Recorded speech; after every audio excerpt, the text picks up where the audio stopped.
A single admission rewires an entire universe.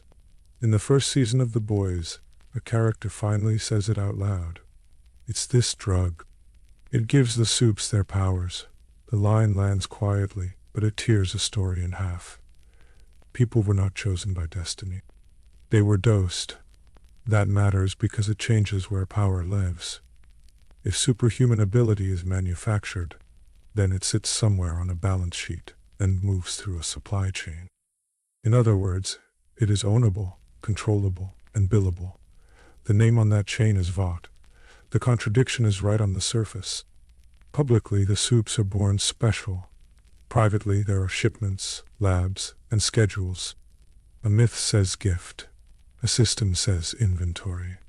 That tension is the key to understanding how Compound V became more than a serum. Start with a problem Vought needed to solve. A scalable technology creates scalable risk. If the world knows powers are dosed, then governments, rivals, and even parents will compete for access. Demand would explode and control would shatter. The company's solution was to hide scale behind a story of rarity. That is why the myth leans on birthright. Birthright implies scarcity that cannot be copied, which sidesteps questions about who is manufacturing what. Language becomes the first layer of regulation. When you call someone born a hero, you naturalize the advantage. That phrasing directs curiosity away from logistics. It makes auditors sound cynical and makes procurement look tasteless. The important point is not just that it flatters the heroes. It protects the factory. Television finishes the job. Media theorist Neil Postman argued that television arranges our communications environment, telling us what choices exist and what counts as knowledge. In The Boys, Vought produces specials, news hits, and documentaries that frame heroism as personality, not chemistry. That frame shapes what the public believes it can even ask. If the camera treats powers like destiny, the audience learns to do the same. This helps explain why the admission, "It's this drug," feels like a glitch rather than a headline. The system has trained everyone to hear the wrong question. The story is not which lab shipped this vial, but which prodigy found her calling. When the frame is stable, facts bounce off, move closer to the factory logic. Any corporation faced with a profitable technology tends to protect margins, externalize costs, and neutralize threats to control. Business writers have described this as the structural mandate of the modern firm. In practice, that means pushing risk onto others and pulling revenue toward the center. Applied to Compound V, the pattern is clear. Vought keeps the chemistry proprietary, the dosage obscure, and the outcomes branded. The branding does more than sell toys. It's a teaching tool. It instructs the public on how to convert power into meaning. A color scheme, a backstory, a slogan. These are cues that link personal safety to a company's roster. That detail reveals a deeper product. The real commodity is not only powers. It is dependence. Dependence is built by controlling distribution. If only Vought can make and place Supes, then cities, agencies, and audiences must negotiate with Vought to feel safe and to feel entertained. That is a market in which the hero is both a service and the ad for the service.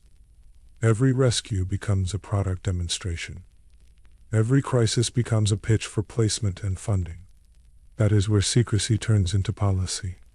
By withholding the fact of manufacturing, Vought simplifies regulation. There is nothing to license if there is nothing to admit. Secrecy acts like an invisible permit. It lets the company decide who qualifies as a miracle and who never gets a chance.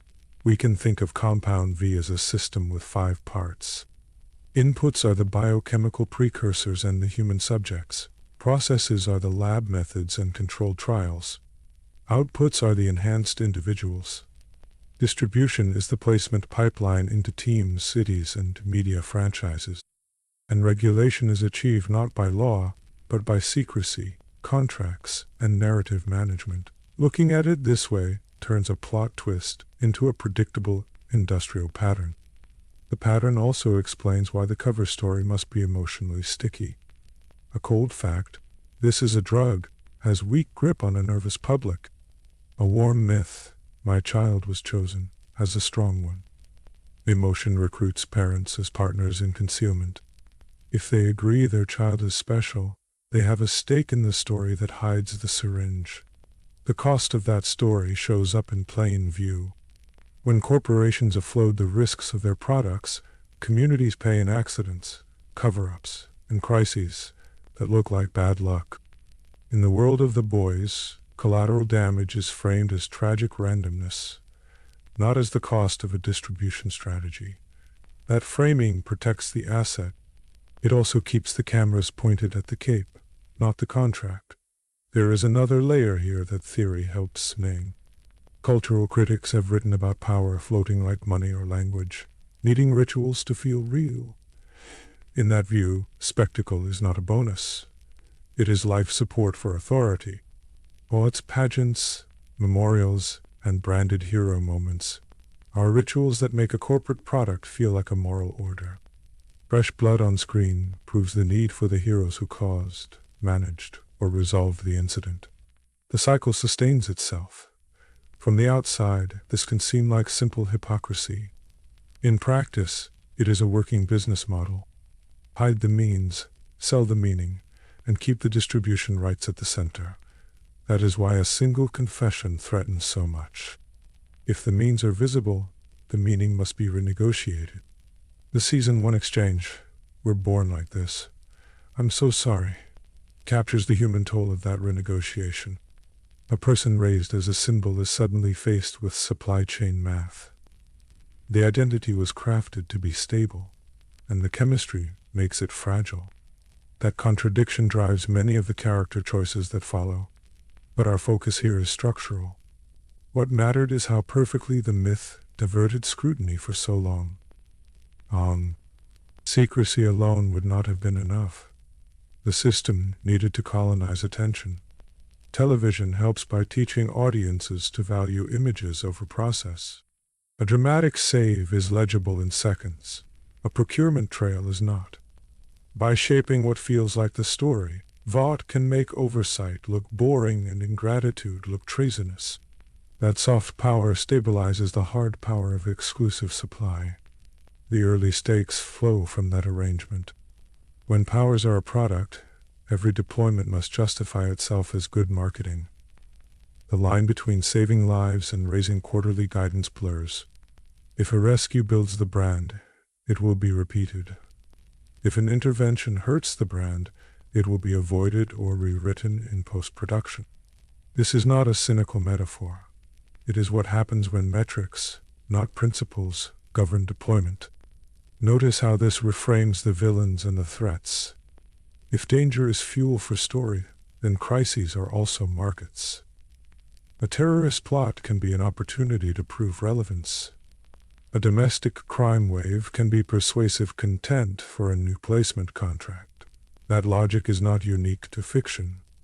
It is a familiar pattern wherever attention can be converted into leverage. The myth of born special performs one more function.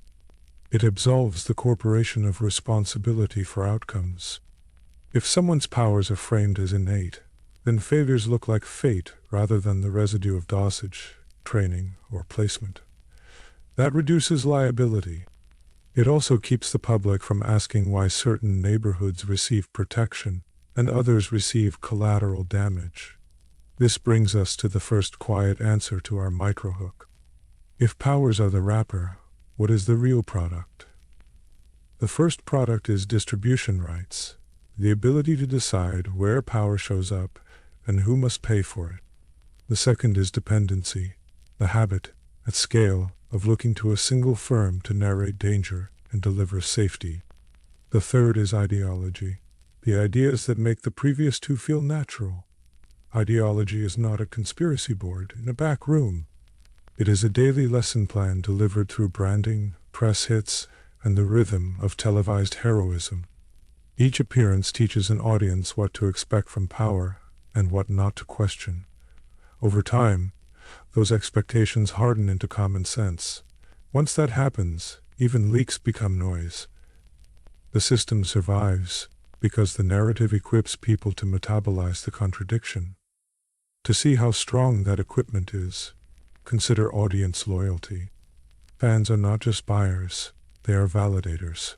They police criticism, amplify official framing, and convert dissent into disrespect. For a corporation managing a sensitive product, that is free enforcement. It is also why the company invests so heavily in origin stories and moral arcs. The more personal the attachment, the safer the pipeline. Behind the scenes, a different enforcement keeps the machine running. Contracts lock in silence. Non-disclosure agreements make knowledge expensive to share. Career incentives reward complicity. When someone is ready to talk, the media environment, largely curated through friendly outlets and spectacle-first platforms, can drown them out. Structurally, that is how secrecy scales. If this sounds transactional to the point of coldness, it is because that is how management systems protect their core. Writers have compared corporations to organisms trained to offload costs, not because people inside are evil caricatures, but because the structure pushes in that direction. Once you see Compound V as a repeating profit center, the hiring decisions, the spin, and the crises all begin to arrange themselves along that push. We opened with a confession, but the deeper reason the lie held so long is process. A process that used language to shield logistics, television to shape understanding, and spectacle to rehabilitate authority whenever it faltered. Even the backlash becomes useful. Outrage can be edited into a new arc, a new threat, a new reason to double down on brand protection. The system metabolizes critique as content. There is a final twist to the opening stakes. If Vought sells access to power, it also sells the fear of its absence. The company becomes expert at narrating what the world would look like without its heroes. Those imagined voids are products too. They justify budgets, placements, and renewed trust. In that sense, the most valuable asset is not the vial in a lab. It is the grip on imagination. We will follow that grip through labs, boardrooms, and battlefields. But for now the frame is set. Supes were not born. They were made, and once they were made, the making had to disappear. The rest of the story flows from that vanishing act. The shift from miracle to merchandise begins with a technical choice. Compound V is not built as a one-time elixir. It is built as a platform, standardizable, dosable, and tunable. That matters because platforms allow scale. A compound that can be batched and tested like any other pharmaceutical can also be governed like one, then priced like one. In practice, that single design decision opens the door from research to enterprise. Standardization turns chaos into inventory. Early labs had to resolve a basic contradiction. Every recipient's biology reacts differently, yet the corporation needs predictable outputs. The answer is not to predict every power. It is to control every step around it. Hence the assay sheets, the cold chain logistics, the vial codes that match back-to-batch logs. This explains why the compound behaves like a product line. The variability becomes a spectacle, while the process remains the business. Dosing infants solves two problems at once. It embeds change during development, which increases take rates and long-term stability, and it writes a cover story the public will happily repeat. A baby who receives a dose looks to everyone else like a child born with a gift. That detail is not a footnote. It is the blank shipping label that hides the pipeline. Parents sign non-disclosure agreements, accept money as research participation, and the miracle is laundered as destiny. Once you have a controllable input, monopoly incentives line up fast. A single firm wants end-to-end control, not only to capture profit, but to minimize liability.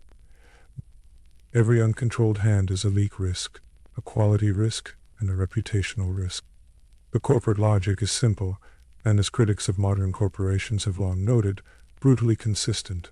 Maximize returns, shift costs, reduce variance.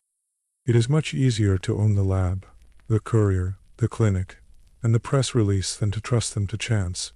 Monopoly control also sets the price of safety. Cities do not buy raw vials, they license heroes. A placement is essentially a distribution right, packaged as civic pride. This worked because the firm translated a biochemical input into a branded output, then sold access to that brand. The more exclusive the brand, the higher the fee. Scarcity is therefore not an accident. It is a managed condition that preserves pricing power and discipline inside the roster. To maintain this, secrecy becomes logistics. Compartmentalization lowers the probability that any single breach reveals the whole system. Lab technicians see their lane. Couriers know only route and temperature. Pediatric staff process innocuous shipments under euphemistic codes. Even internal tools speak in acronyms designed to feel boring. This is the supply chain equivalent of a magician's offhand chatter. It directs attention away from the method and toward the flourish. The flourish is always the outcome. Media spotlights, choreographed saves, carefully timed talk show moments. Here, the broader media environment helps. As communication scholars have observed, market-driven media often perform a system-supportive function without explicit coercion. Translated to this world, the channels that thrive on ratings find their best numbers in heroic narrative beats. What matters is not a conspiracy inside a control room. It is the everyday gravity of story formats, ad buys, and public relations that keep eyes on the cape and off the vial. That surface does more than distract. It creates an adoption curve that looks organic. The first phase is pilot and proof. A few children, linked to cooperative parents and compliant hospitals, demonstrate viability. The second is elite placement, where a core team becomes the showcase. They anchor the brand, stabilize investor sentiment, and field test the public narrative. The third is managed expansion, masked as talent discovery. Pageants, church testimonies, and small-town to stardom arcs conceal what is, in fact, scheduled distribution. The trick is that each new success feeds the myth that this is all spontaneous.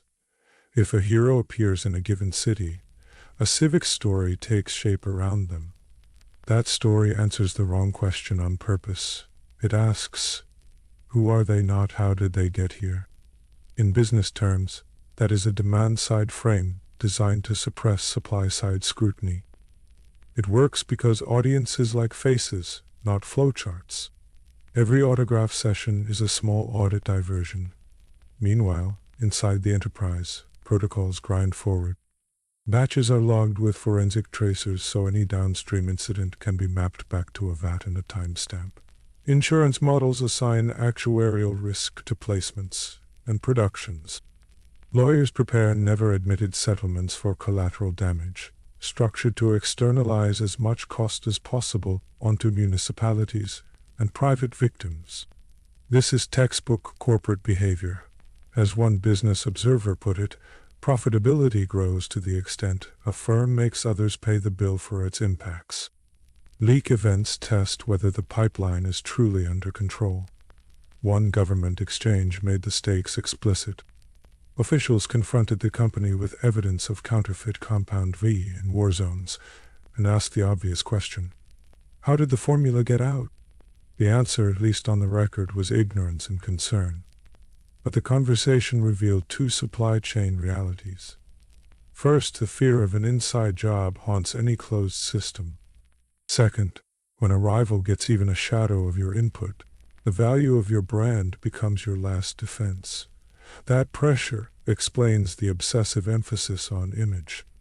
If the compound is treated like a platform, then the heroes are the applications, and the App Store is public sentiment. And you defend it with ratings, exclusivity, and tightly managed updates. Public relations becomes quality assurance for belief. In practice, this means controlling not just when a hero appears, but what they say, who they date, what cause they support, and which apology video they release. The better the choreography, the safer the supply chain remains. Scarcity remains the quiet engine. Too many heroes and placements commoditize. Too few, and the promise of safety loses credibility. The company solves this by distributing not evenly, but symbolically. A flagship team pulls in national attention, while a lattice of second-tier placements gives localities a sense of stake. The structure mirrors airline hubs and spokes, because the underlying logic is the same. Concentrate value in a few nodes, and use periphery routes to feed them without diluting the premium. Cold chain control is where myth meets metal. The compound lives or dies by temperature and time. That technical fact justifies a world of procedure that looks mundane from the outside. Dry ice levels logged every hour. Tamper seals photographed at each handoff. Discrete audits that present as routine pharmaceutical compliance. Each layer does double duty. It protects the payload, and it generates paperwork that, if ever subpoenaed, frames the operation as ordinary medicine rather than extraordinary power. Denial is part of the architecture. Not just public denial, but design deniability at every tier. Contractors who do not know their ultimate client. Shell subsidiaries with names fit for a pediatric research grant. Donations to hospital wings that create a benign reason for regular visits. Even internal emails that speak in sanitized shorthand, where a success reads like an enrollment target met. That bureaucratic tone is not accidental. It is the camouflage of a system that survives by never sounding interesting. The adoption curve also used an older American habit, the merger of corporate aspiration with civic virtue. For a century, national media and public relations professionals have refined how to sell system-supportive stories through market logic and internalized assumptions. In this universe, that muscle memory points itself at superheroes. Charity telethons, school assemblies, and military ceremonies align brand with duty. The more sacred the category, the stronger the cover. Few people interrogate gifts wrapped in flags. Placements into elite units follow a familiar playbook. First, demonstrate efficacy in controlled settings that translate well to camera. Then, argue for strategic necessity. Protection becomes procurement, and procurement becomes recurring revenue. A defense secretary can balk at corporate overreach, but the logic is difficult to refuse. If adversaries possess powered assets, domestic deterrence must match. The important point is that the system shifts the conversation from, should we create this, to how will we manage it? By then, the platform has captured the terms. On the home front, the municipal market is structured to mimic sports franchises. Bidding for a hero resembles bidding for a stadium deal, complete with tax incentives and behind closed-doors negotiations. The language is all synergy and economic impact, but the ledger records licensing fees, merchandising splits, and indemnity clauses. This helps explain why even skeptical officials often sign. They are not only buying protection, they are buying symbolic capital their voters already believe in. Parents sit at a different interface, one designed to look like care. Recruitment wears the clothes of philanthropy. A foundation representative meets a family in need, frames the offer as participation in a study, and subtly binds them to secrecy through shame and gratitude. Money changes hands as support. A photograph on a hospital wall reframes extraction as generosity. That detail tells us something important about the system's resilience. It recruits its own cover stories at the point of origin. Not every child gets an invitation. Controlled scarcity extends upstream. The company's analysts map desired geographies, demographics, and media markets, then backcast to decide where miracles should occur to create the impression of randomness across a planned grid. A small town that needs a narrative receives one. A city preparing a rebrand finds a new face. In other words, distribution looks like fate, but it is market segmentation with capes. Even the failures have a role. Not every batch produces a star. Some recipients wash out, or manifest in ways that are hard to manage. The supply chain anticipates this with containment protocols, relocation stipends, and media scripts for illnesses and accidents. The failures are classified not as evidence of the system, but as private tragedies. This helps explain why the public does not reverse engineer the pipeline. The noise is framed as life's messiness, not as manufacturing variance. When cracks appear, they rarely look like revelations. They look like overperformance, like a sudden surge of powered adversaries in places that should not have them. That was the alarm that triggered the government's confrontation. Officials asked how violent groups could counterfeit a compound so tightly guarded. The firm leaned on a familiar defense: invoke complexity, pledge cooperation, and deflect towards shared national interests. Underneath the performance, the supply chain tightened its clamps and traced batches with new signatures. But the appearance of counterfeit tells us something deeper. A platform invites imitation. Once a society sees that power can be bottled, others will try to bottle it. That is another reason a single firm seeks monopoly. Without unity of control, the system cannot police its borders or its brand. The company needs to be the only one who can put the label hero on a powered person. And that is not a matter of legality alone. It is a matter of narrative custody. Narrative custody relies on habits the media already possess. As analysts of the press have argued, concentrated outlets, guided by market incentives and self-censorship, tend to reproduce elite narratives effectively, especially when those narratives sync with audience desires. In the world of heroes, that means profiles, not procurement, origin myths, not manufacturing. What might sound sinister is often just structural. The channels see what sells and keep selling it. That structure is also why the firm builds pedagogy into the product. Recipients are not only dosed, they are coached. Uniforms, backstories, and team-ups are training tools that also serve as distribution camouflage. When a new hero debuts, the audience sees branding, not supply. The choreography diverts the question of input into the theater of output. This helps explain why, even after leaks, the machine keeps moving. The audience has been trained to love the finish line. And yet, a puzzle remains. If the public adores the outcome, how do you keep them from asking about the inputs? The answer, so far, has been to make the inputs feel both too technical and too boring, then to drown them in spectacle. Technical because the compound is framed like any other lab protocol best left to experts. Boring because approvals, compliance, and logistics do not fit a late-night couch segment. Then, spectacle sits on top like a bright lid. What mattered in the turn from experiment to enterprise was not just secrecy. It was system design. The Serum's platform qualities allowed the corporation to extend control from bench to billboard, and then to City Hall. Each step reinforced the next. Process discipline produced legal cover. Legal cover enabled brand control. Brand control stabilized demand. Demand, in turn, justified tighter process. The feedback loop matured into a monopoly pipeline. Secrecy's logistics tell their own story.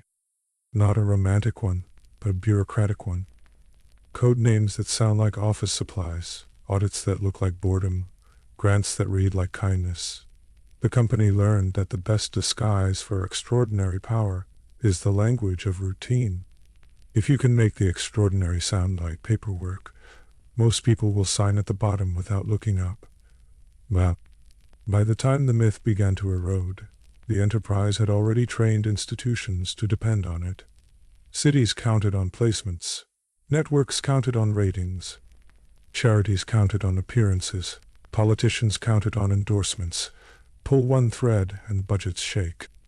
That is the quiet achievement of a well-built supply chain. It ties so many actors to its smooth operation that doubting it feels like self-harm.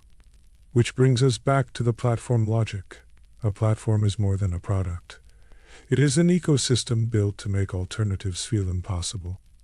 This helps explain why the system persists even as truth leaks at the edges. The compound was never just a vial. It was a way of organizing capital, media, and belief around a controllable input. And for now, the input remains controllable enough. The next layer is pedagogy turned inward, where the heroes themselves are taught to become the mask that protects the pipe. Their media beats, their apologies, their team arcs are not just for show. They are a curriculum. Each lesson supports the supply chain by keeping attention where the company wants it. That is how a serum becomes a system, and a system becomes a habit. After the supply chain came into view, the next system was quieter, manufacturing belief. Vought did not only ship vials and sign placements, it built an environment where stories trained behavior. Films, news segments, and tie-ins worked as corporate pedagogy, teaching audiences to enjoy specific solutions and to expect them again. That training solved a problem logistics could not. If the public learned to want brand-managed heroism, then councils, parents, and even regulators would reliably choose Vought's terms. Repetition did the heavy lifting. Threat, heroic entrance, applause. Attention became habit. Habit became policy. Policy, in turn, secured the factory itself. Corporate pedagogy sounds abstract, but it names a simple routine. A story teaches you what resolution feels correct, and your memory carries that lesson into later judgments. Vought's products train recall. The familiar color grade, the signature brass fanfare, and the steady anchor on Vought news shape expectations before any plot unfolds. That design reduces risk. When a real crisis surfaces, pre-trained audiences already know the appropriate savior, and municipal buyers already know the contractor.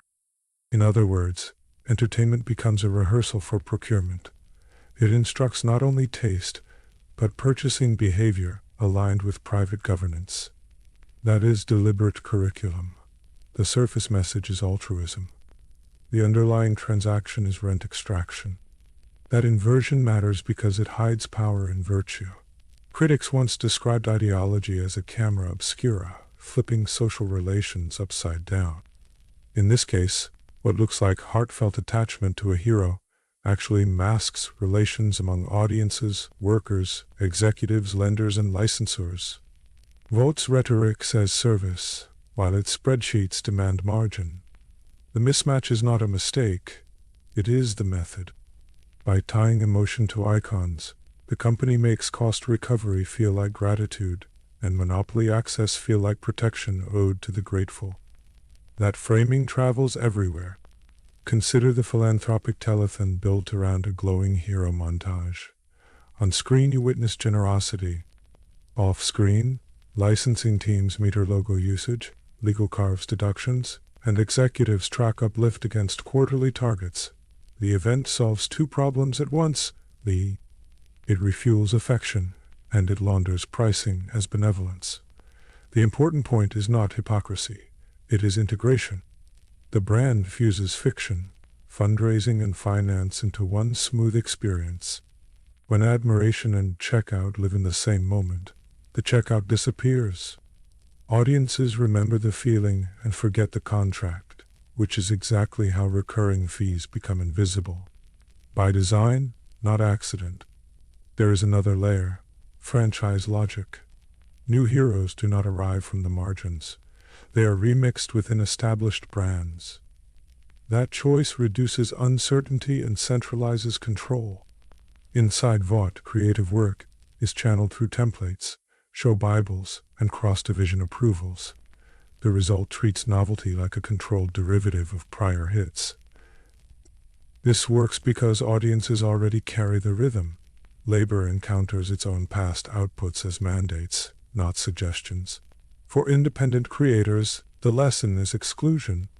For Vought, the benefit is compound attention without compound risk, where yesterday's icon becomes tomorrow's leash on everyone's imagination. That is consolidation through storytelling. The oldest mask is also the most durable, born special. It flattens factories, contracts, and casualties into personality, fate, and isolated failure. The line does two jobs. It shields the pipeline by relocating causality into nature, and it converts corporate curation into divine selection. You meet a hero's origin as temperament, not dosage. A scandal appears as one bad apple, not batch policy. In practice, that framing short-circuits regulation. If outcomes ride on character, then oversight becomes moral theater instead of procurement oversight, supply audits, or limits on exclusive control over civic rescue markets. That displacement keeps the secret intact. The mask is maintained, not assumed. PR trainers drill talking points that turn logistics into personality beats.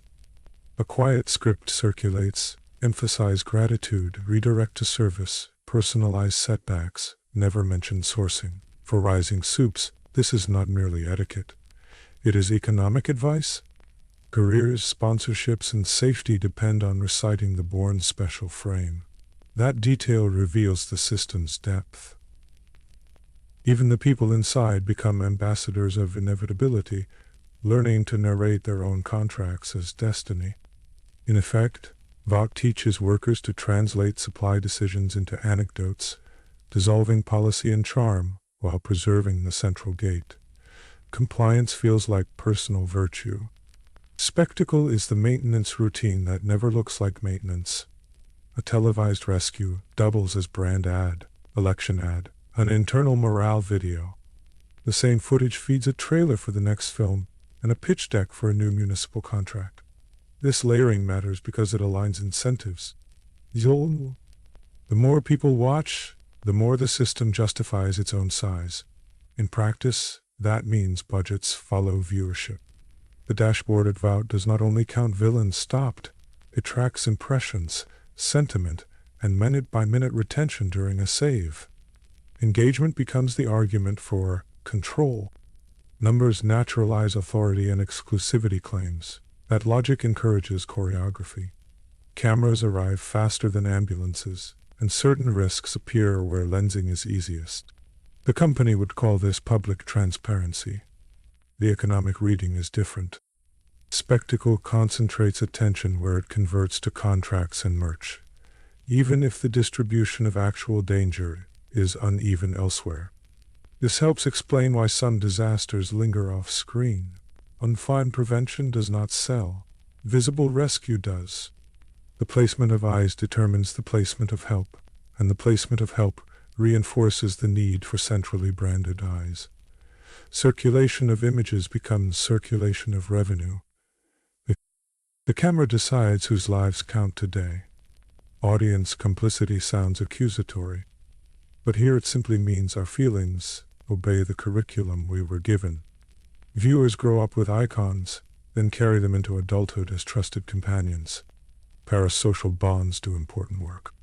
They soften scrutiny at the exact points where economic power needs patience. A disappointing save becomes forgivable character texture. A price hike becomes necessary support. This is not manipulation in a cartoonish sense. It is conditioning by repetition and reward. The screen rewards loyalty with recognition. The store rewards loyalty with access. Emotions normalize terms that would look outrageous stripped of branding. Most of us. Under those emotions sits a map of relations. There is the audience and its spending power. There are the media workers whose labor crafts the myth. There are executives structuring deals, lenders underwriting expansion, and licensors selling rights to licensees. In the superhero economy, those ties often vanish behind character effect. In practice, that erasure protects bargaining positions.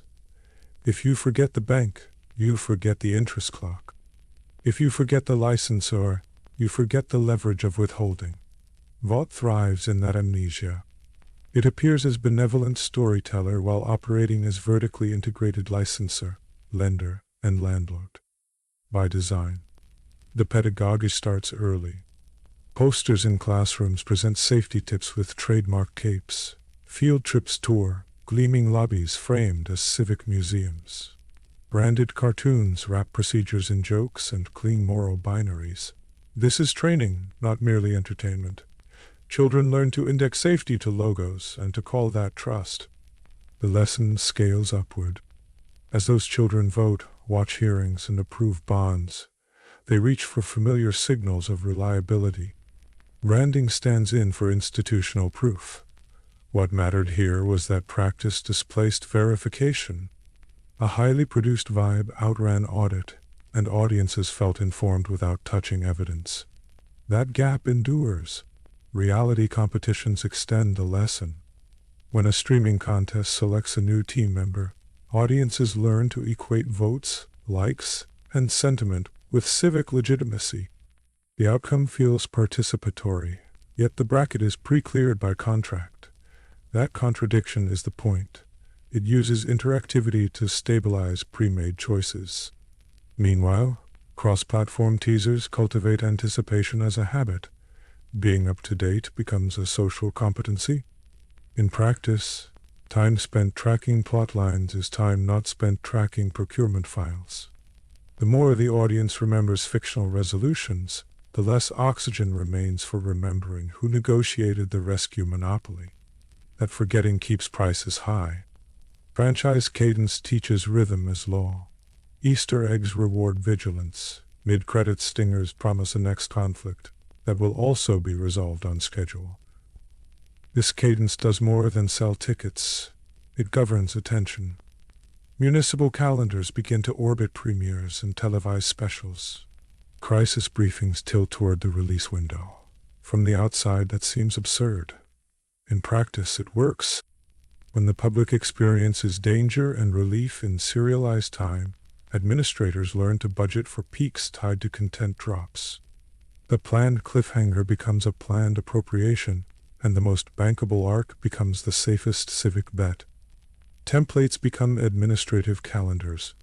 Abroad, the system translates. Localization softens edges while preserving the core promise. Branded safety delivered on subscription terms. Dubbing changes voices. Contracts remain the same. The export matters because it multiplies dependencies. Cities in different countries begin to mirror each other's procurement models, citing the same sizzle reels as proof. Fee. In effect, a global culture industry carries a global vendor lock-in. That is not simply marketing triumph. It is policy circulation through entertainment channels. The efficient part is scale.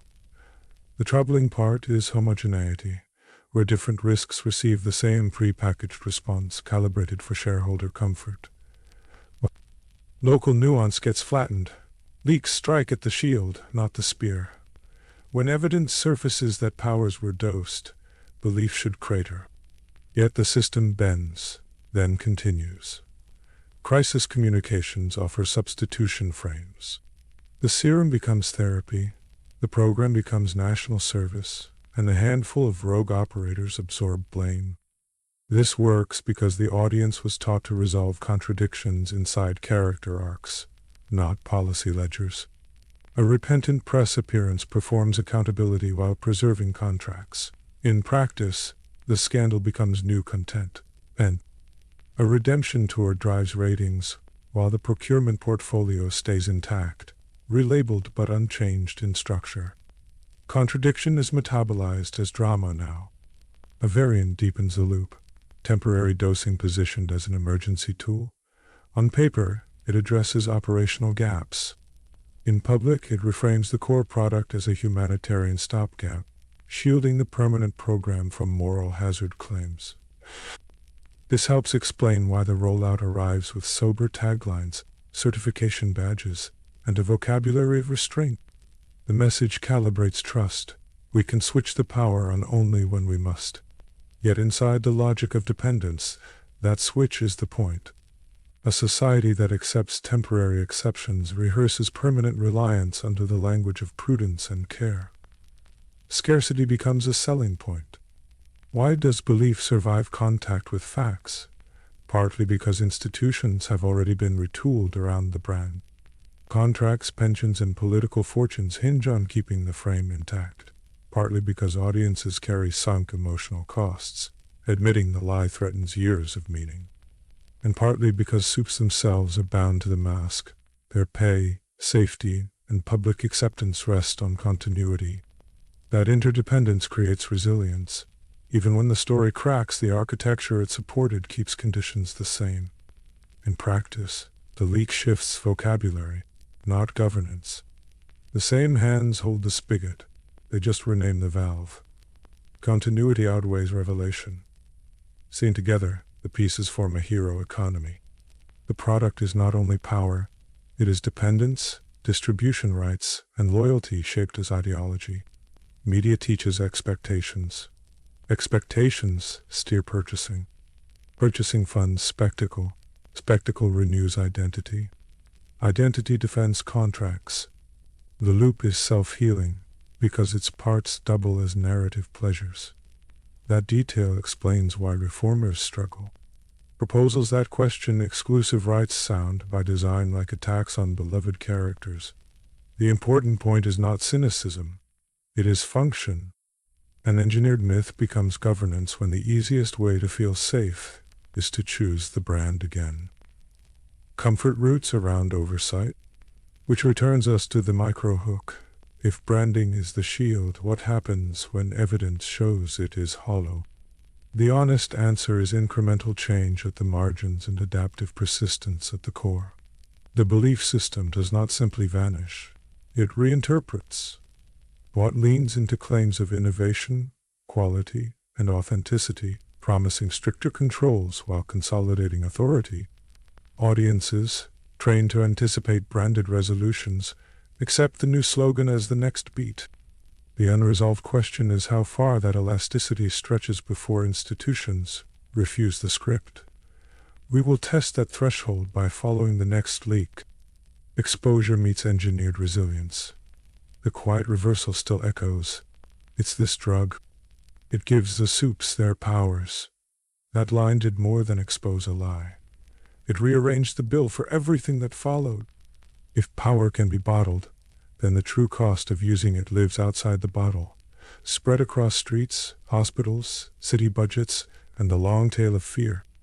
Economists have a term for this. They call it an externality, a cost imposed on others when a company pursues its own goals. This helps explain why spectacle became a currency inside the hero economy. When performance metrics reward attention, the fastest path to a higher score is a riskier show. That risk does not land on the dashboard. It lands on bystanders, first responders, and local governments holding the repair invoices. The important point is that a spectacle metric quietly shifts the burden of failure. Profits rise when a rescue trends, while the public swallows the background probability of harm. In practice, city contracts often institutionalize that shift. Placement fees buy the appearance of safety, but the legal language often places civil liabilities somewhere else, on municipal insurers, on state victim funds, or in non-disclosure settlements that bury true costs. This works because a branded intervention is easy to sell, while the accounting is scattered. When a bystander is injured, the case is treated as an exception. When a dozen small exceptions happen, they are treated as public problems rather than product risks. Corporate self-policing seals that structure.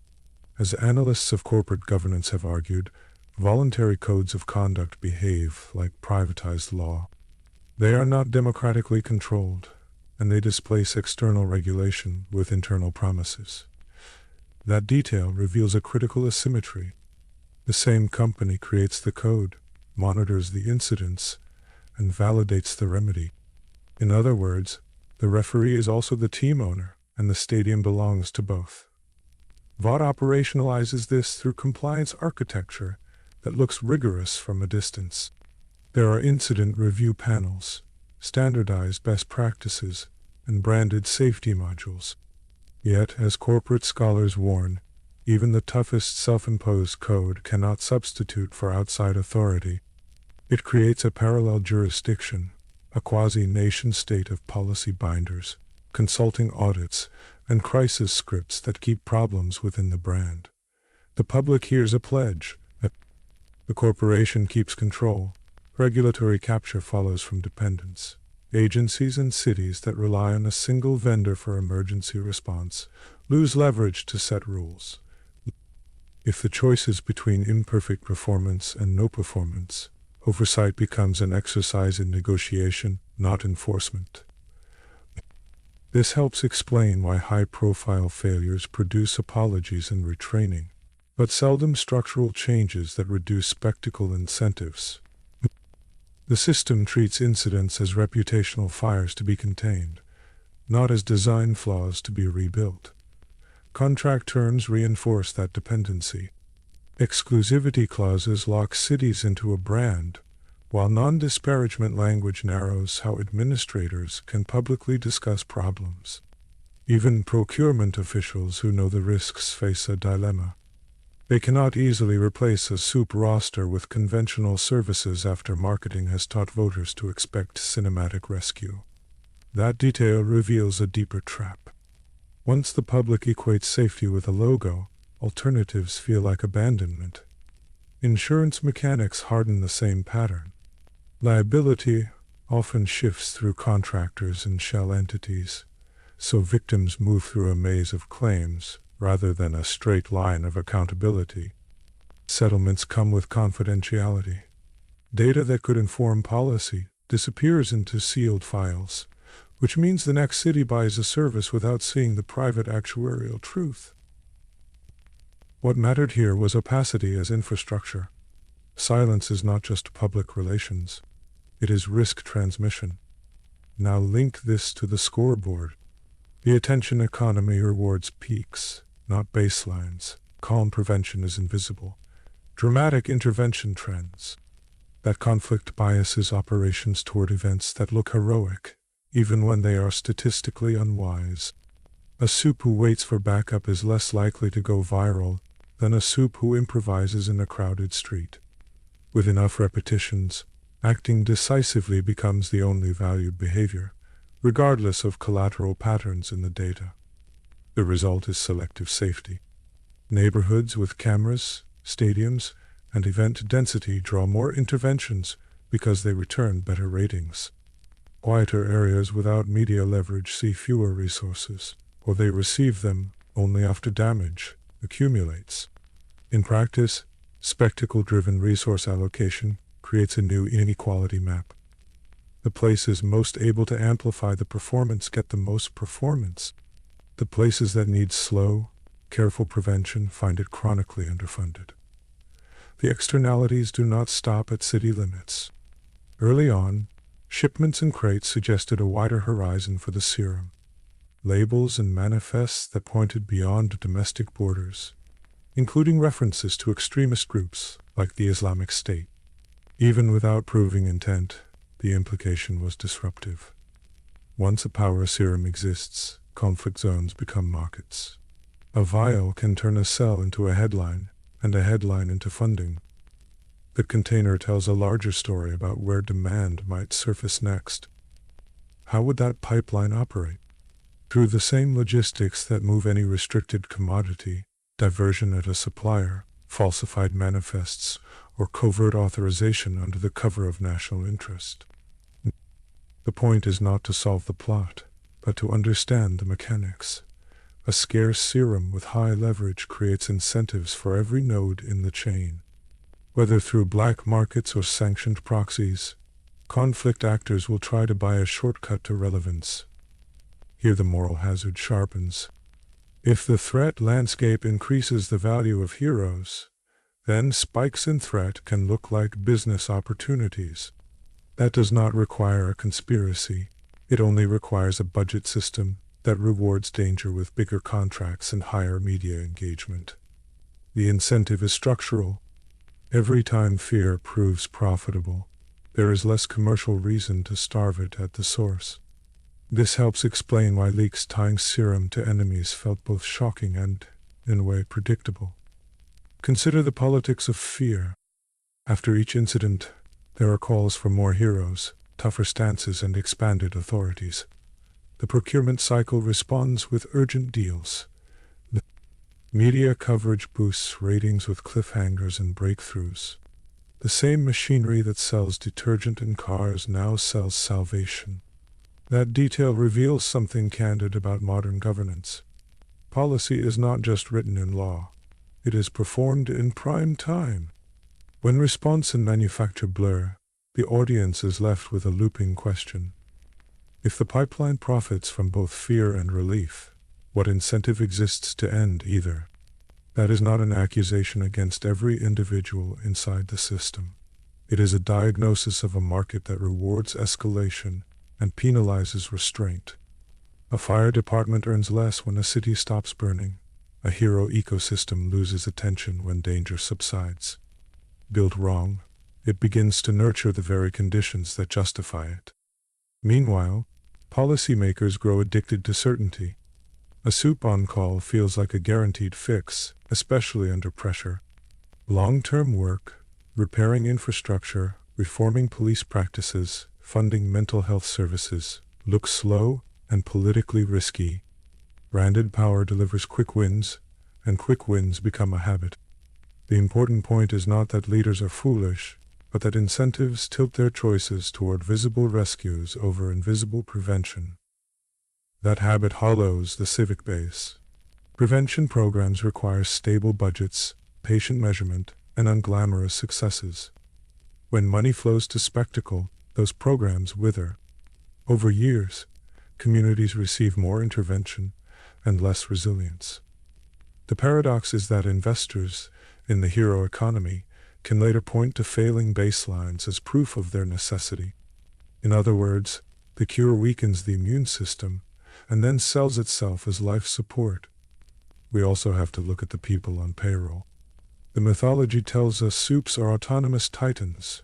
The contract says they are employees. Their power is their job description, and their career depends on compliance, loyalty to the brand, adherence to image disciplines, and silence about the manufacturing process. That detail reveals a quiet exchange. Status and access are traded for obedience to a choreography written in legalese and reinforced by public affection. Performance management intensifies the bind. Social metrics, franchise tie-ins, and live event conversions become a daily scoreboard.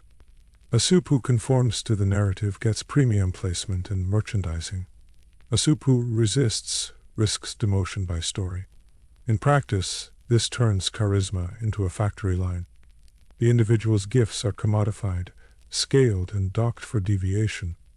The hero is both talent and product, supervised by marketing, law, and logistics. Compliance is not just about smiling for cameras.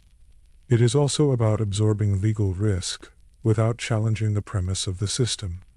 Non-disclosure agreements, morals clauses, and settlement structures keep internal problems internal. If a worker speaks out about dosing or safety practices, the employer frames it as reputational harm. The employment contract becomes a lever to protect the supply chain. This helps explain why whistleblowing arrives as scandal rather than routine oversight. When labor is precarious, standards drift. Off-the-books enhancements, punitive training, and dangerous stunts creep into normal operations under the banner of competitive edge. The stakes are framed as brand survival. Declining to participate becomes disloyal. The important point is that the combination of monopoly employer and spectacle market starves healthy, professional norms. Without external guilds or independent licensing, the only real code is the company's own. By this point, the midpoint truth of our series is fully visible. The real product is not powers. It is dependence. Dependence of cities on contracts. Dependence of policy on ratings. Dependence of workers on brand favor. Powers are the raw material. The finished goods are captive buyers and trained audiences. That is why leaks about the serum do not automatically dissolve the system. The serum sits at the base, but the dependencies wrap around it like steel. Return to the global angle for a moment. Those crates with telling labels suggested more than a smuggling story. They sketched the outline of a fierce supply chain. A vial delivered to the right hands overseas can generate menace at home, which generates appropriations, which funds more placements, which sustains the lab budgets that keep the serum scarce and dear. That loop does not need to be planned to function. It simply needs incentives aligned in the wrong direction. Can the state break that loop? In theory, yes. The state is the institution that brings corporations to life and can restrain them. In practice, states that deregulate to promote corporate interests weaken their own ability to impose public standards. International trade deals and global institutions can limit domestic regulatory action. The result is paradoxical. The stronger the corporate foot becomes, the more the state's remaining powers tend to be used to protect it rather than restrain it. The brand anticipates that tension and works on the audience first. Corporate strategists have long used social responsibility as a branding driver to build emotional bonds with consumers and regulators. Painted in green or draped in patriotism, the message is that the company shares your values. That veneer reduces the appetite for hard law by offering performance theater in its place. When a crisis arrives, the brand speaks in the language of care, while the contract keeps authority. What does all of this cost? Some costs are obvious: damaged buildings, medical bills, and overtime for public workers. Others are quieter. Communities live inside rolling uncertainty. Parents teach children to film rescues instead of expecting services to prevent the emergency in the first place. Law enforcement leans on a branded hotline rather than building trust. Over time, that shifts civic identity. People begin to experience security as a show, not a system. There is also the chilling effect of concentrated power. When one employer controls prestige, income, and exposure, political speech narrows.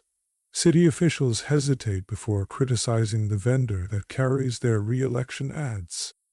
Nonprofits tread carefully if grants come through affiliated foundations. Journalists weigh access against aggressive reporting. This is not a conspiracy so much as a set of predictable second-order effects. Power clusters and speech bends around it. The feedback loops become visible after enough cycles. More fear leads to more deals. More deals lead to more spectacle. More spectacle leads to more collateral and more justification. Inside the loop, choice feels rational. No one wants to be the administrator who said no to a hero. Outside the loop, the pattern looks like a market that cannot stop feeding itself.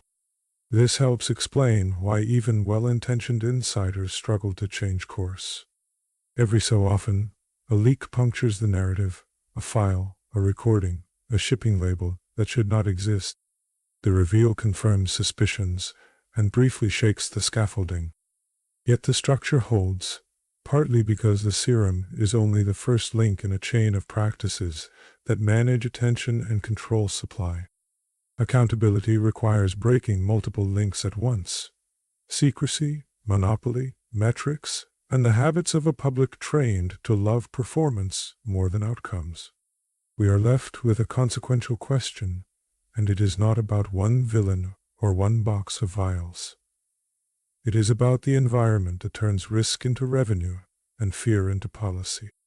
When a corporation writes the rules for its own power, and the state accepts those rules as good enough, and the audience rewards the results with loyalty, externalities pile up with nowhere to send the bill. The damage becomes ordinary. The repair becomes a press conference. The way out begins with seeing how the pieces fit. Collateral is not a side effect. It is a cost properly recorded in the wrong ledger. Regulatory capture is not a scandal. It is a dependency problem built into procurement. Global spread is not just smuggling. It is market logic responding to scarcity and leverage. Demand engineering is not a plan. It is an emergent property of incentives. Addiction to certainty is not leadership. It is a response to a scoreboard no one audited. None of this absolves individuals who exploit the system.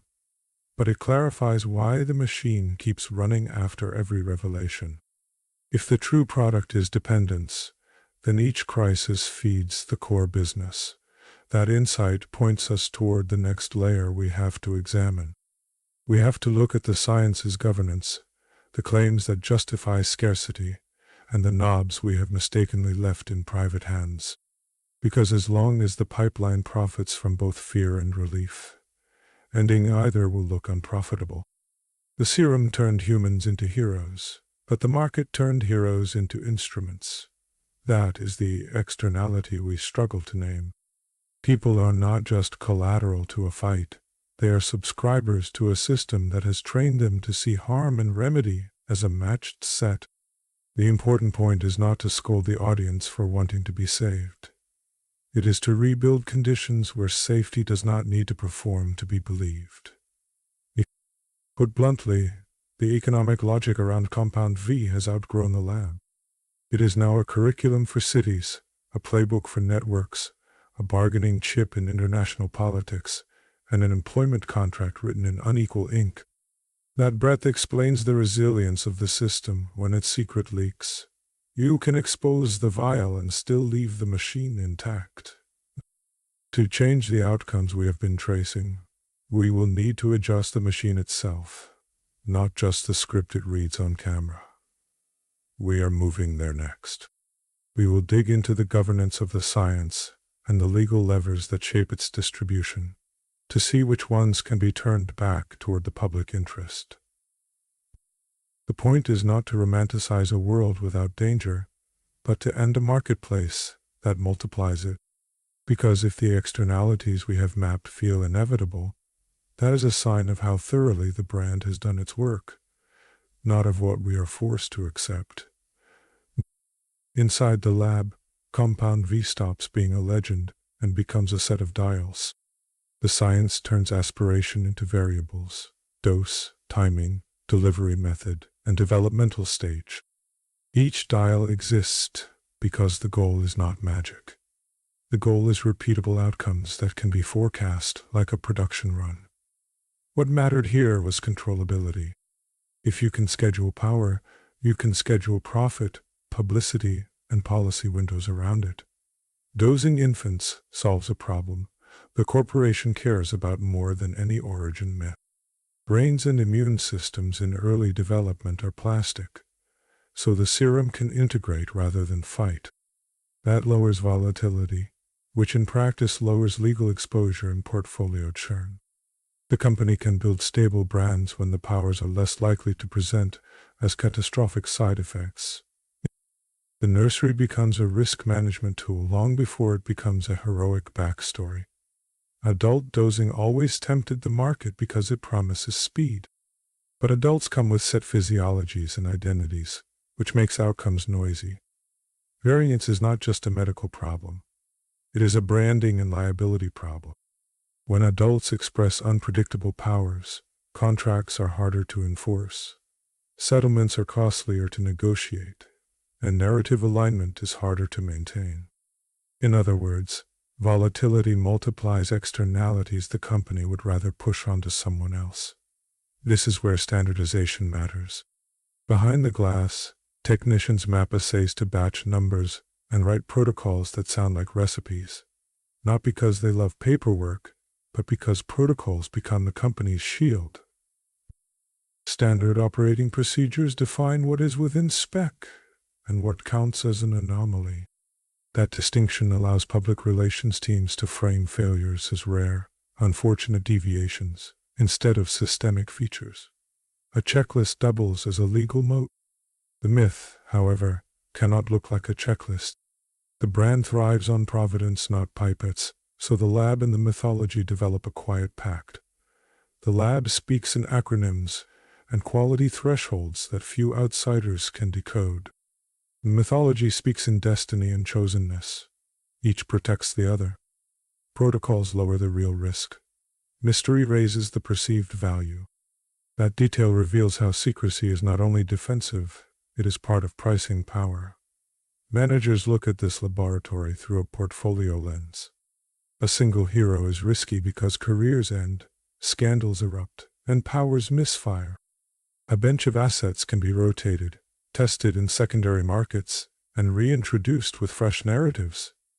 This is classic product line management applied to people. You retire a brand after saturation or damage. You trial a regional sub-franchise to hedge. The portfolio spreads risk across many bodies while the formula stays the same. That formula is an intellectual property moat deeper than any logo. The molecules are only half the secret.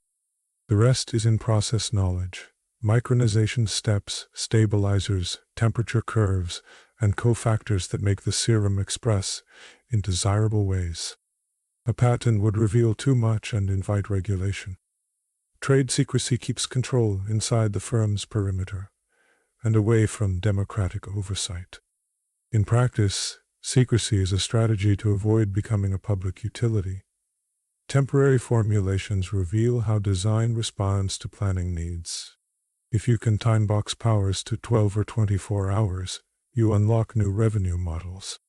Now a crisis can be staffed like a shift, and the government can buy capacity in units, not careers.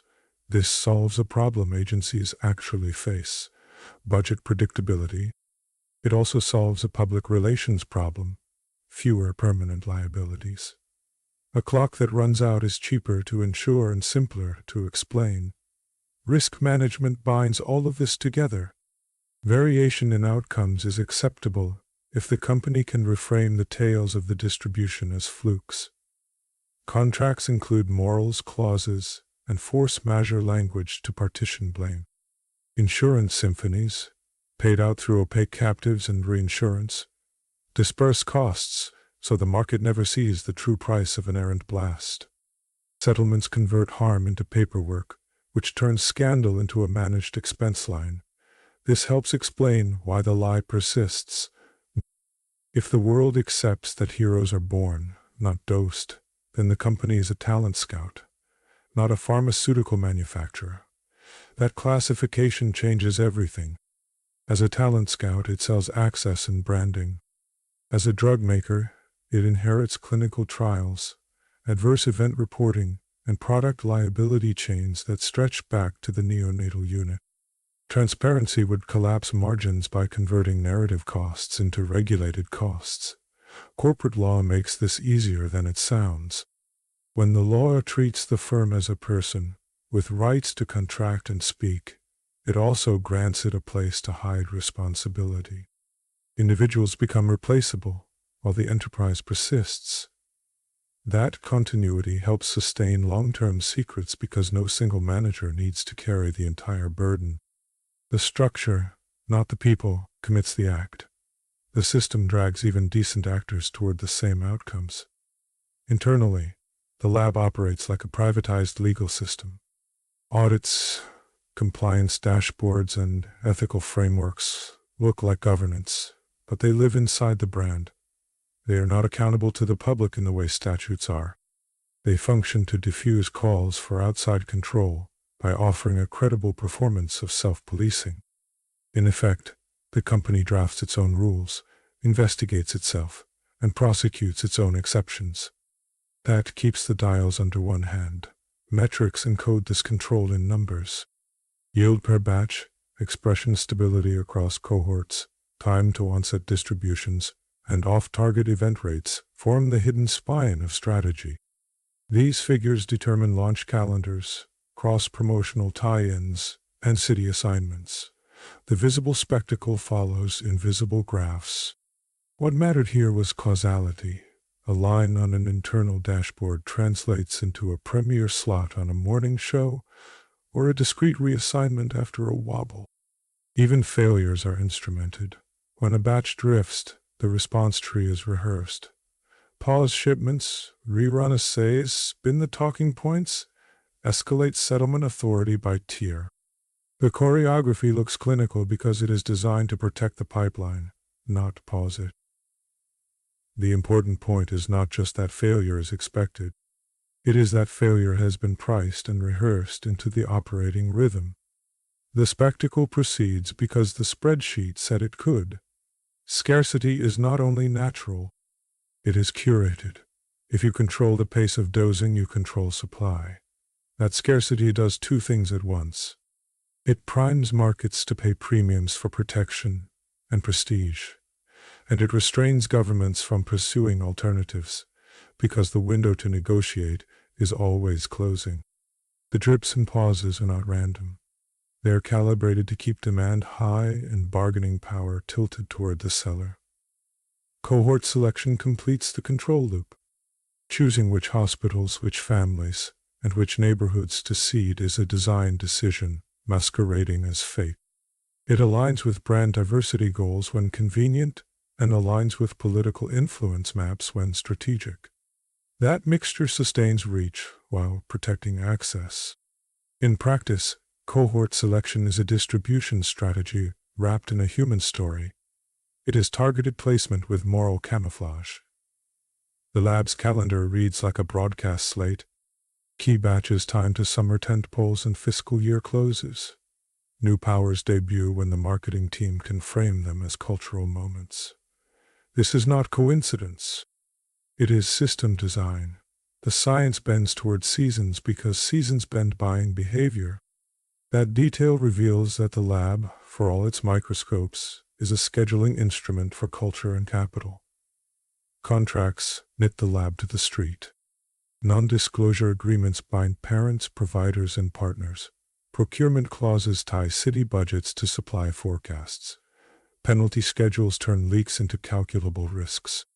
The system functions because it replaces uncertainty with paperwork, the firm wrote. That is why secrecy is cheaper than accountability. An exposed truth invites rules you do not write. A contained truth invites fees you already priced. When truth leaks anyway, the lab changes tactics instead of philosophy. It modularizes secrets so no single breach contains the whole. It shifts vocabulary, calling a clinical endpoint a suitability index or a withdrawal post-market surveillance, to keep regulators in the gray. And it trades one myth for another. If born this way fails, rare and sacred science takes its place. The outer story evolves while the inner dials remain. Why accept variance at all? Because on balance, variance works for the corporation. Unpredictability creates headlines, which feed demand for management.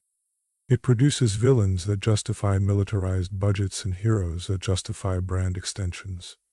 The firm profits at both ends because it intermediates risk. As long as the tails do not threaten the enterprise, they serve it. This is the cold logic of a market that sells both fear and relief. In the lab, that translates to tolerance bands. A certain rate of catastrophic expression is tolerable if settlements and storylines hold. A certain rate of burnout is tolerable if replacements are ready in the bench. These words mean something exact in production. They define how much harm the company believes it can externalize before the public calls for regulation strong enough to matter. The line moves, but the principle does not. Data governance is the quiet backbone of control. By keeping raw data fragmented, the firm controls narrative assembly. Engineers CSA drift, but not deployment outcomes. PRZ sentiment waves, but not batch compositions. Finance sees liability reserves, but not case files. Fragmentation prevents any one group from connecting every dot. It also narrows the number of insiders who could leak a complete picture. Complexity hides as prudence. Temporary formulations reopen the question of dependence. A clock on power creates recurring demand by design. It aligns with subscription logic, which is the golden goose of modern corporations. Instead of one sale, you secure many renewals. Instead of one contract, you build a dependency you can renegotiate each budget cycle. The science becomes a payment schedule with a pulse. This helps explain why temporary power exists even when permanent dosing is possible. The lie endures because it pays twice. It raises margins by marketing mystique and lowers costs by avoiding regulation. It also protects the IP moat because revealing process data destroys secrecy defenses. Once you explain the pipeline in public, you invite competition, price erosion, and legal discovery. None of that serves the mandate to maximize profit. In the cold language of the boardroom, transparency is a cost center with no upside. All of this fits a broader corporate pattern. Modern corporations are designed to shift impacts onto others. If a collateral casualty can be settled, the cost migrates to the public while the benefit remains private. The lab, the contracts, and the mythology work together to make that shift look like fate. That is not an accident of culture. It is a feature of governance that treats branding as a shield and data as a currency. And yet, every system has a human seam. Somewhere between the dosing room and the newsroom, an insider reads two documents that should never meet. A lab memo that sets a tolerance band. A PR brief that rebrands the same number as a miracle rate. That cognitive dissonance is not just a personal crisis. It is a structural risk, because it puts the myth and the protocol in the same mind. The next move depends on whether that mind bends or breaks. What happens when someone inside the brand decides the dials are not abstract? Maybe it is a contract manager who sees how morality clauses punish whistleblowers more efficiently than they punish harm. Maybe it is a neonatal nurse who notices batch shipments match political calendars.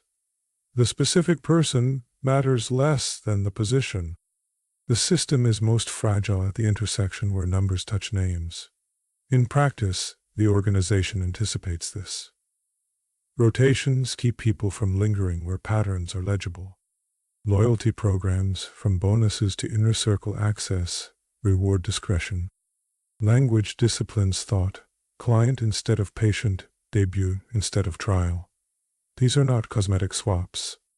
They are cognitive rails that make it easier to do the wrong thing by never naming it. That design reduces the chance that a single conscience jams the machine. Still, design is not destiny. An insider who learns the truth carries leverage the company cannot fully model. They can reveal how cohort selection is strategy, not serendipity. They can show how rare anomalies map onto known tolerance bands. They can connect the summer tentpole to the winter shipment.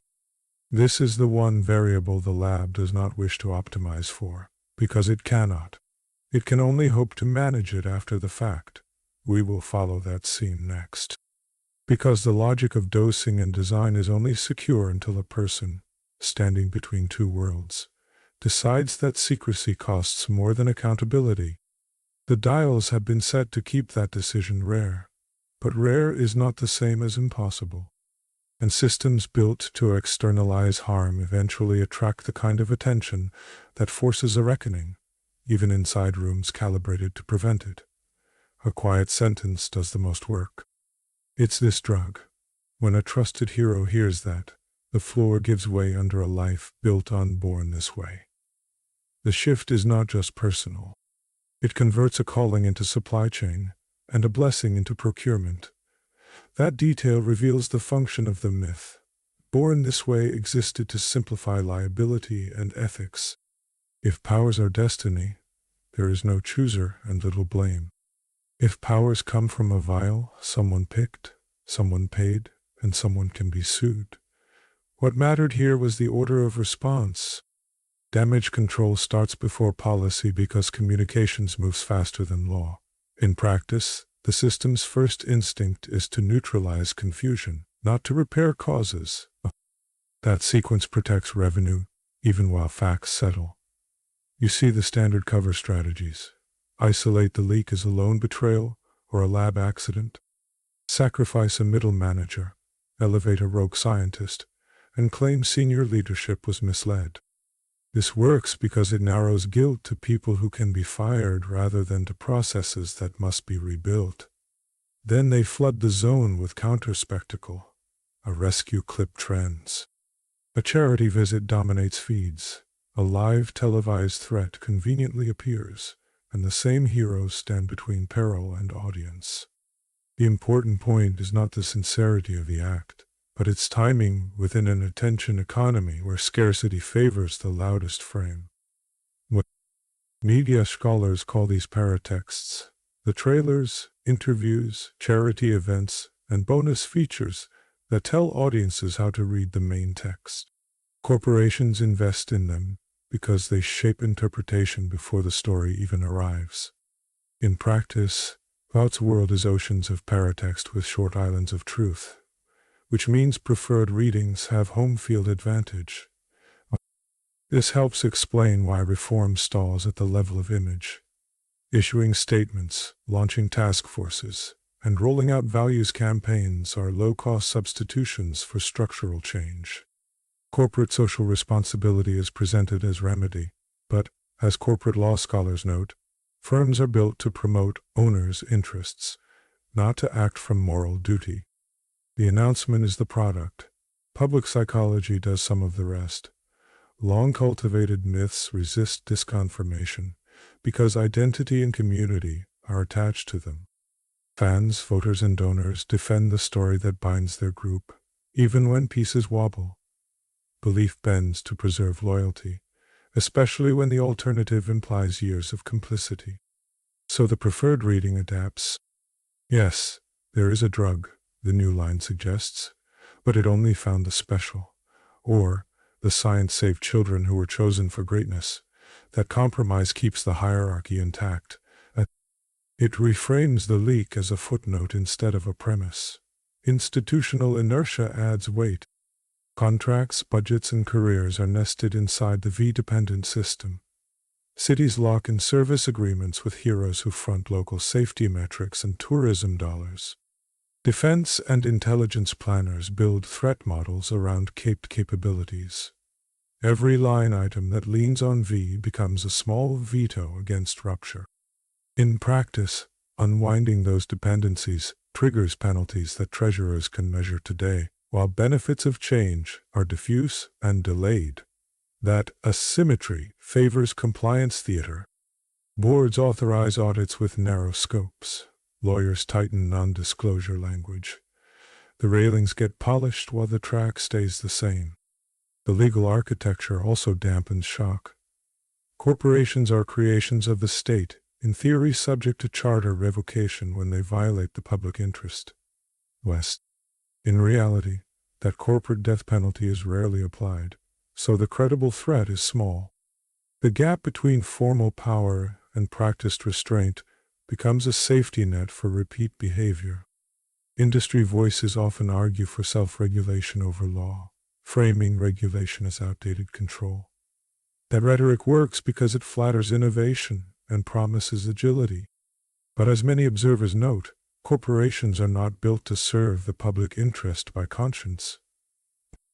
They are constrained by costs and rules, which is why voluntary codes often end at the press release. Inside the firm, the survival math is cold. The company is an externalizing machine, adept at shifting harm while internalizing gain. If the expected cost of settlements and brand repair is lower than the cost of reorganizing the system, the spreadsheet points one way. This helps explain why apology tours scale faster than governance audits. The media field tilts their direction too. Ad buys, brand partnerships, and cross-promotions lubricate coverage that privileges access. Trade press depends on studio relationships for scoops and footage. Paratexts and reporting blur, so the preferred reading arrives dressed as journalism. That detail reveals how meaning and marketing intertwine. Narratives mutate to reduce friction. Born Special becomes trusted stewards of a dangerous technology. A new ethics board appears. A retired judge chairs it. The firm promises an independent review, whose boundaries the firm quietly sets. It is the same play other industries use, because it cools outrage without rerouting power. Meanwhile, dissenters are reframed. Whistleblowers are labeled as disgruntled, unstable, or compromised by enemies. An insider who speaks up is painted as naive or hypocritical, accused of benefiting from the system before turning on it. The tactic separates the person from the cause, because it is easier to attack a face than a structure. For the insider who learned the truth, two collapses unfold. The first is personal faith. What childhood posters meant, what training stood for. The second is institutional trust, how selection, safety, and justice actually work. The important point is not just disillusionment, but the choice architecture that follows: silence, reform from within, or open conflict. Most organizations are designed to reward the first two. Gatekeepers offer committees, mentorships, and quiet channels where truth can be managed. The publicity machine dangles redemption arcs if the insider returns to script. In practice, systems prefer confessionals that end in forgiveness over testimonies that end in redistribution. All of this shifts the battlefield. After the leak, truth does not race policy. It enters a tournament of frames inside platforms the company already pays to shape. The asymmetry is not only money. It is logistics, production teams, hero social feeds, live event calendars, and data to micro-target reassurance to wavering segments. That is why exposure alone does not reset the system. The routines of spectacle absorb harm and release explanation in measured doses. Even steep stock dips recover when storylines steady, because markets price the expectation that attention can be steered. The leak becomes one more episode in a franchise about managing crisis. Notice also how scarcity works here. If powers are made, they can be withheld, and withholding becomes leverage. A city that threatens to cancel contracts risks losing its flagship protector on live television. That threat disciplines officials more effectively than a memo, because voters see the cape, not the clause. At the same time, new threats keep pace with doubt. Supervillain incidents surge in sync with hearings.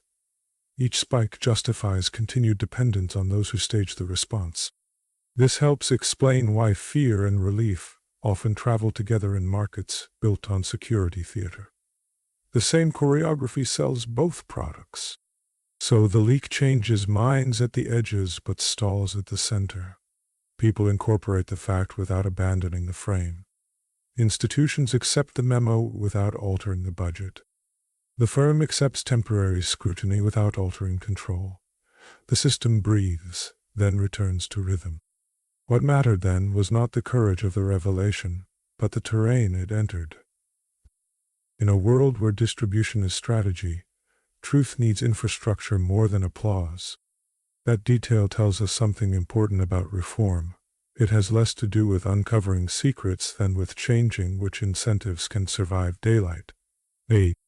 Which leads to the real question opened by this collapse of identity and brand.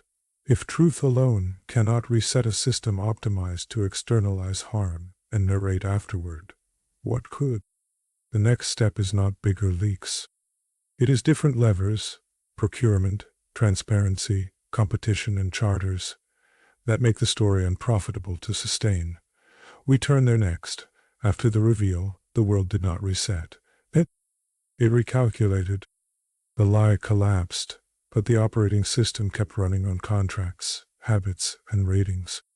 That distinction matters because myths can fall in a day, while distribution networks and incentive grids take years to unwind. So we face a practical question. If Compound V is architecture, which beams can move, which must be replaced, and which simply need inspection under public light? A clear map helps. Stress test 3 joints at once: belief, profit, and governance.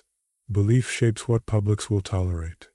Profit shapes what firms will risk. Governance sets the rules and selects the referees. Every plausible future tweaks at least 2 of those, and the outcomes depend on the combination more than on any single dramatic gesture. That is the frame we will carry through the end. Start with regulation. The goal is legibility and responsibility, not revenge. In practice, that means transparency mandates, liability regimes, and some public capacity to test claims. Each tool exists to rebalance incentives. Transparency turns anecdotes into rates. Liability turns risks into priced obligations. Public labs turn marketing into hypotheses that must survive independent assays before they become talking points. Our registry is the spine. Batches, doses, recipients, and adverse events belong in a database with privacy protections, but public aggregates. Without a ledger, patterns hide in noise, and firms can call every harm an exception. With a ledger, exceptions roll into rates, and rates force managers to choose between improving process or paying more for insurance and bonds. Independent labs round that out. Proprietary testing invites selective reporting. Outside assays make claims falsifiable. They also give regulators and courts a neutral place to verify whether a new formulation is real science, or simply a rebrand meant to extend a patent clock. The function is humble but decisive. It moves the conversation from charisma to chemistry. Liability makes the math bite. A strict liability standard for V-related harms means the seller pays regardless of intent. Bonding requirements post collateral before distribution. Insurance premiums rise with incident rates. Procurement policy closes the loop. Major buyers condition purchases on data access, third-party audits, and recall authority. These tools work because they convert safety into an always-on cost center, not an after-action apology. Could markets police this on their own? Robert Monks argues shareholders, especially pension funds, are a proxy for the public and can demand disclosure and safer incentives. There is truth there. Owners do not want to retire into chaos. Yet Joel Bakan's warning applies. Corporations are not democracies. Relying on benevolent markets invites regulatory capture, where the regulated end up tutoring their referees. The regulatory track is costly. It slows product cycles, raises compliance budgets, and invites suits. But the trade is stability. Volatility drops when unknowns become measured risks. That helps explain why firms resist it with polished campaigns. Speed without accountability is a false efficiency that shifts costs onto hospitals, neighborhoods, and insurance pools that never sign the contracts.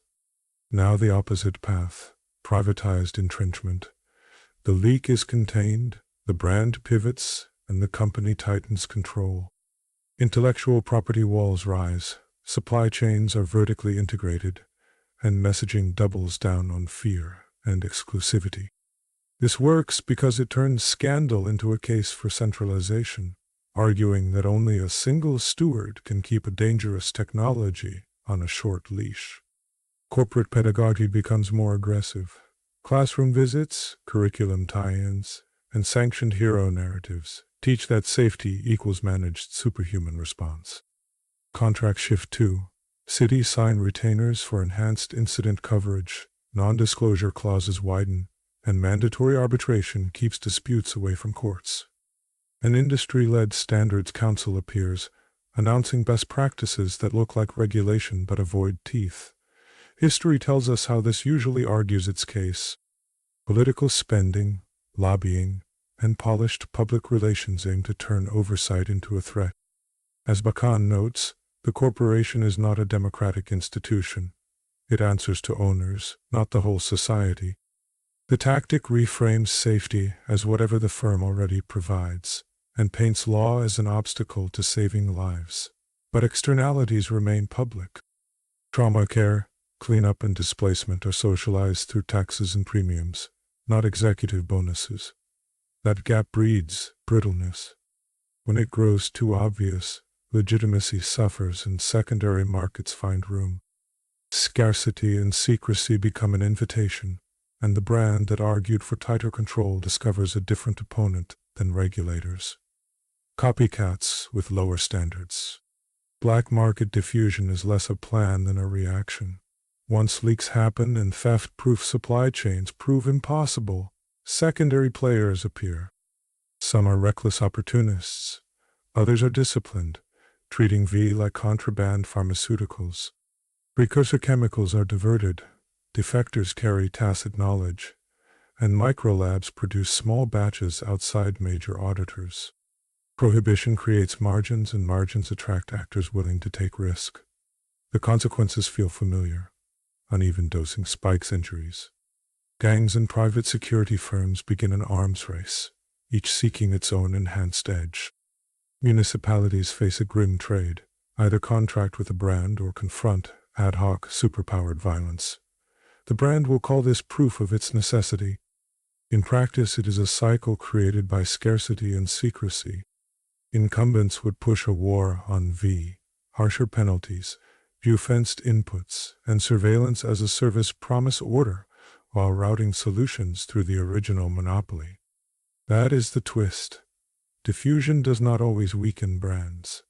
It can justify stronger fortifications and wider mandates, especially if public alternatives remain underfunded. Policy design has to break that feedback loop deliberately. There is a different option. A civic alternative tries to decouple safety from spectacle. Instead of paying for headline rescues, it invests in systems that reduce the need for rescues at all. The logic is intentionally boring. Fewer crises, smaller impacts, more predictable budgets. This is governance reasserting itself over adrenaline.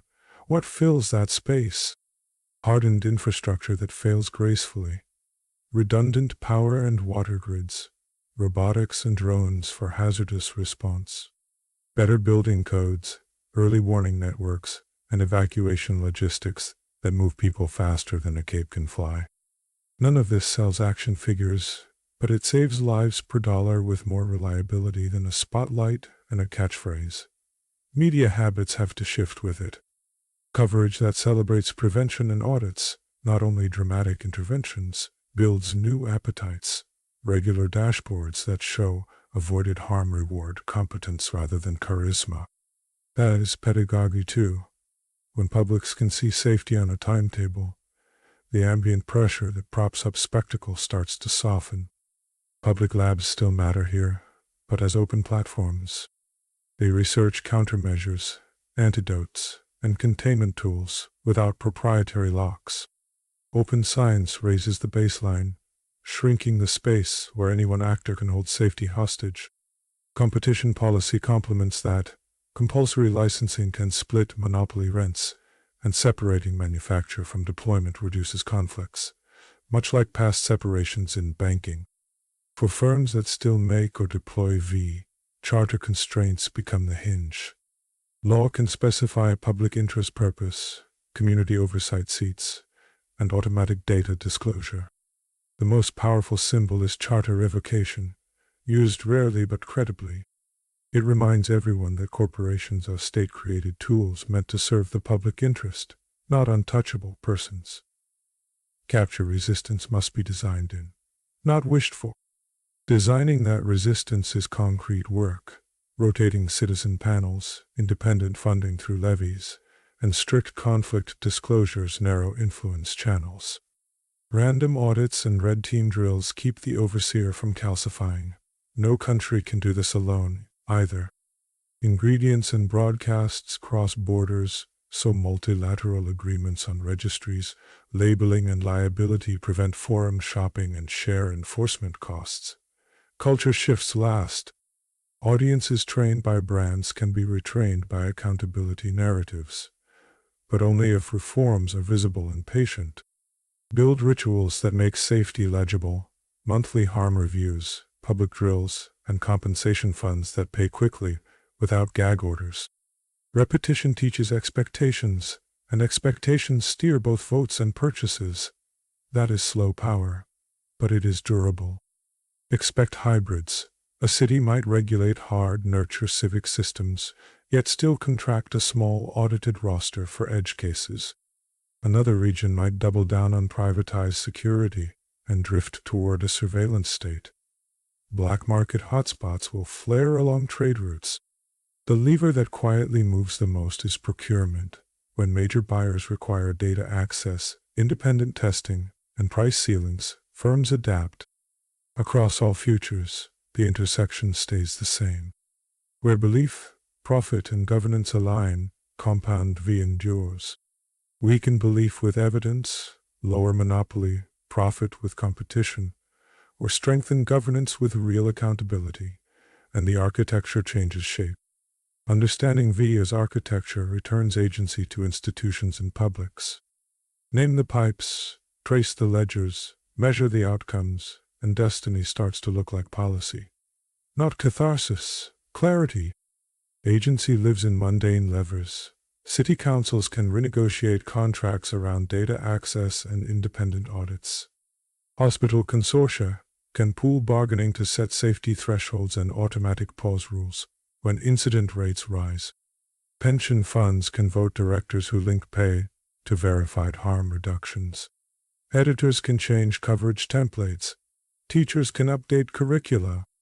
None of that requires a miracle. It requires patience and the willingness to treat safety as a system, not a spectacle. One last payoff, because the triangle explains more than scandal ever could. The system survives leaks when belief is trained by brands, profit is protected by monopoly, and governance is captured by design. Unwind it by steady increments. Make the product countable through registries and audits. Make the harms billable through strict liability and insurance that prices risk honestly. Make the alternatives visible on dashboards the public can trust. Do that, and the architecture moves. Not because truth shouts louder, but because accounting changes behavior. When the spectacle loses its subsidy, other habits become thinkable. That is how manufactured destiny yields to policy.